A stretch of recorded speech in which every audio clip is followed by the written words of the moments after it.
નમસ્કાર આંગણવાડી કર્મચારી બહેનો, સ્વાગત છે તમારું આજના આંગણવાડી સમાચાર સાથે આપણી આ યુટ્યુબ ચેનલમાં, જેનું નામ છે ગુજરાતી જીકેની જમાવટ. તો આ રાજ્ય સરકાર દ્વારા ગત રોજ આંગણવાડી કાર્યકરો અને તેડાગર બહેનોના જે આંદોલનો થઈ રહ્યા છે પગાર વધારા સહિતના, તેમાંથી એક જે માંગણી છે, એટલે કે જે 20 મુદ્દાની માંગ સાથે જે આંગણવાડી કર્મચારીઓ આંદોલનો કરી રહ્યા છે તેમાંની એક માંગણી આ રાજ્ય સરકારના મુખ્યમંત્રી દ્વારા સ્વીકારી લેવામાં આવી છે.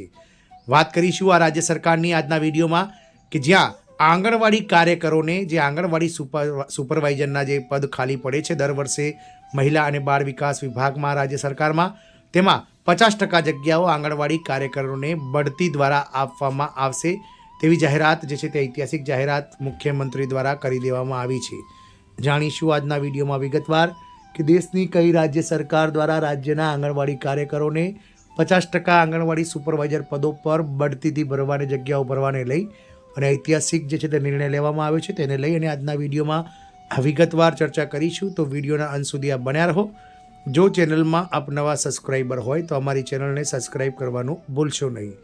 તો 50% આંગણવાડી કાર્યકરોને દર વર્ષે ખાલી પડતી આંગણવાડી સુપરવાઇઝર પદ પર બઢતી આપવામાં આવશે તેવી જાહેરાત રાજ્યના મુખ્યમંત્રી દ્વારા ગતરોજ કરવામાં આવી છે.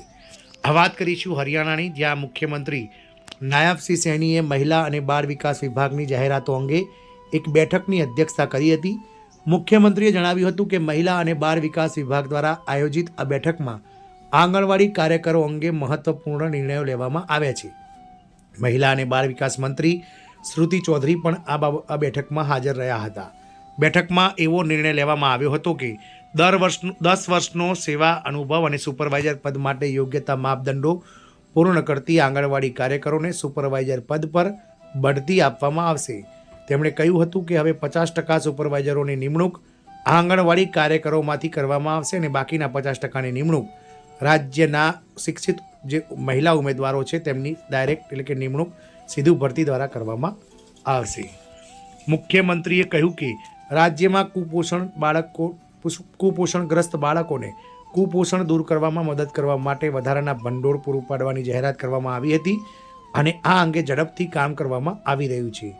આવા બાળકોને બાફેલા ચણા, ચૂરમા અને કિન્નો આપવાની જોગવાઈ કરવામાં આવી રહી છે.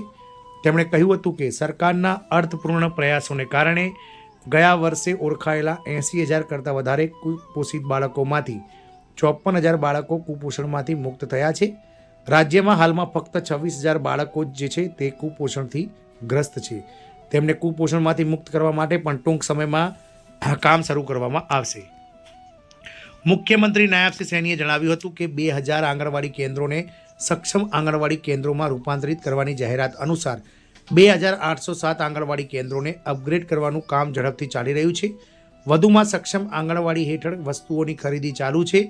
આ પ્રોજેક્ટ પર આશરે 20 કરોડનો ખર્ચ થઈ રહ્યો છે.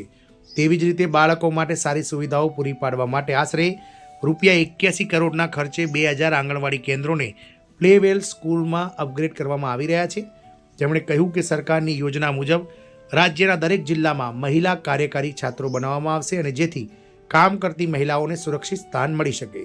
સોનીપત, રેવાડી, ફરીદાબાદ, ગુરુગ્રામ અને ચરખી દાદરીમાં આશરે 43 કરોડ રૂપિયાના ખર્ચે 6 મહિલા કાર્યકારી છાત્રાલયો બનાવવામાં આવી રહ્યા છે. તેમણે પાણીપતમાં મહિલા કાર્યકારી છાત્ર બનાવવાનું કામ ઝડપથી બનાવવાનો પણ નિર્દેશ આપ્યો છે. આ ઉપરાંત ચરખી દાદરીમાં ₹12 કરોડ 53 લાખના ખર્ચે Bal Bhavan, day care centre, open shelter home બનાવવામાં આવી રહ્યા છે.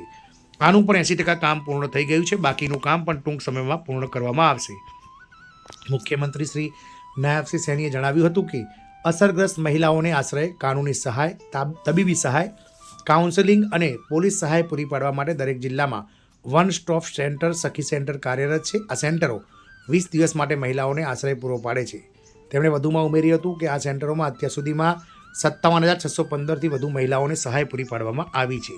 આમ ઉત્તર પ્રદેશની જે કહી શકાય નાયબસિંહ સૈની સરકાર દ્વારા, હરિયાણાની નાયબસિંહ સૈની સરકાર દ્વારા બાળ વિકાસ વિભાગની જે સુપરવાઇઝર પદોની જે જગ્યાઓ ખાલી પડે છે દર વર્ષે, તે જગ્યાઓમાં જે અનુભવ અને કહી શકાય લાયકાતના આધારે, એટલે કે ગ્રેજ્યુએશન જે લાયકાત આંગણવાડી સુપરવાઇઝર માટે ઓછામાં ઓછી ગણાય છે રાજ્યમાં, તેમાં ગ્રેજ્યુએટ થયેલા જે આંગણવાડી કાર્યકર બહેનો છે અને 10 વર્ષ કે તેથી વધુ સમયથી આંગણવાડી કાર્યકર તરીકે જે કાર્યરત હોય તેવા બહેનોને જે કહી શકાય કે આપોઆપ બઢતી આપી અને આંગણવાડી સુપરવાઇઝર પદોની કુલ ખાલી પડતી જે જગ્યાઓ છે વાર્ષિક, તેમાં 50% અનામત આપવામાં આવી રહ્યું છે. એટલે કે 50% જગ્યાઓ ડાયરેક્ટ ભરતીથી, સીધી ભરતીથી નિમણૂક કરવામાં આવશે, જ્યારે 50% જગ્યાઓ આવા અનુભવી 10 વર્ષ કે તેથી વધુ સમયથી નોકરી કરતા અને શિક્ષિત કાર્યકર બહેનોને જે છે તે ડાયરેક્ટ આંગણવાડી સુપરવાઇઝરમાં કોઈ પણ જાતની પરીક્ષા વગર બઢતી આપી દેવામાં આવશે. જય હિન્દ, અસ્તુ.